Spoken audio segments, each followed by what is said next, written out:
Assalamualaikum warahmatullahi wabarakatuh.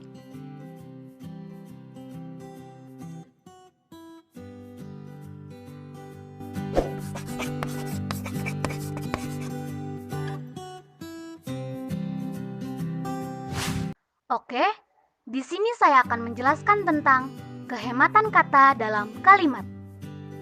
Kehematan adalah adanya hubungan jumlah kata yang digunakan dengan luasnya jangkauan makna yang diacu. Sebuah kalimat dikatakan hemat bukan karena jumlah katanya sedikit. Sebaliknya, dikatakan tidak hemat bukan karena jumlah katanya terlalu banyak. Yang utama adalah seberapa banyakkah kata yang bermanfaat bagi pembaca atau pendengar?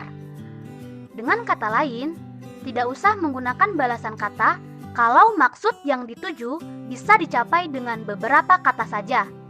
Oleh karena itu, kata-kata yang tidak perlu bisa dihilangkan. Untuk penghematan kata-kata, hal-hal berikut perlu diperhatikan.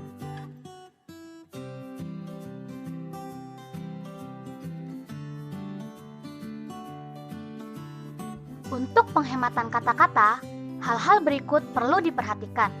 Yang pertama, menghilangkan pengulangan subjek yang sama pada anak kalimat. Contoh, pemuda itu segera mengubah rencananya setelah dia bertemu dengan pemimpin perusahaan. Seharusnya adalah, pemuda itu segera mengubah rencananya setelah bertemu dengan pemimpin perusahaan. Menghindari penggunaan hiponimi.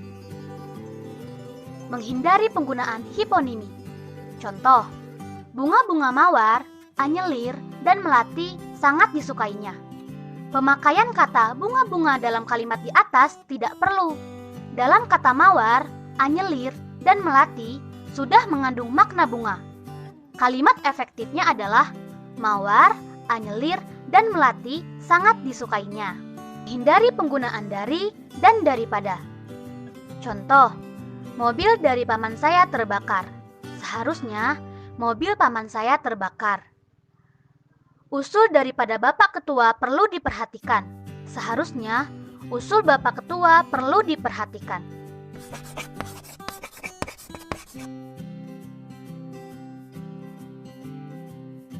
Variasian kata dalam kalimat. Yang pertama, variasi dalam pembentukan kalimat.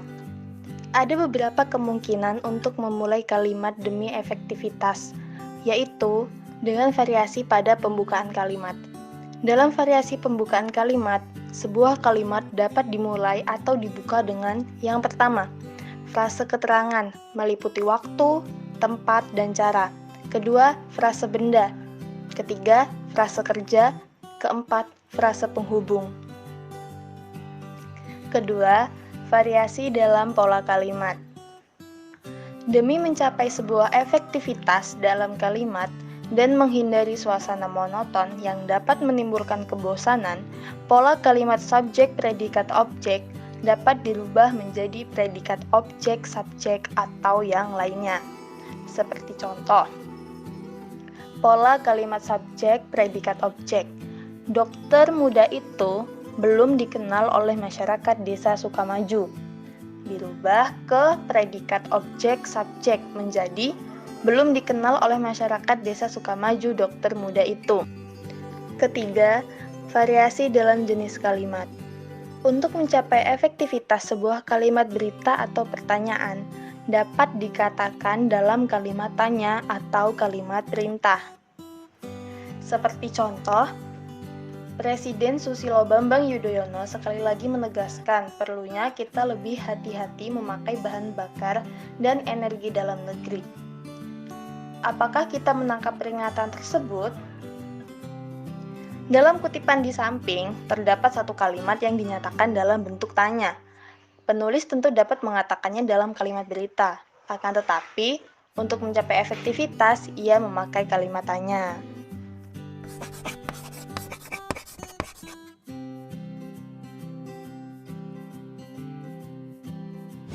D. Variasi bentuk aktif pasif.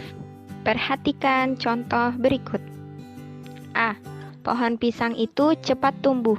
Kita dengan mudah dapat menanamnya dan memeliharanya. Lagi pula, kita tidak perlu memupuknya. Kita hanya menggali lubang, menanam, dan tinggal menunggu buahnya. Coba bandingkan dengan kalimat berikut.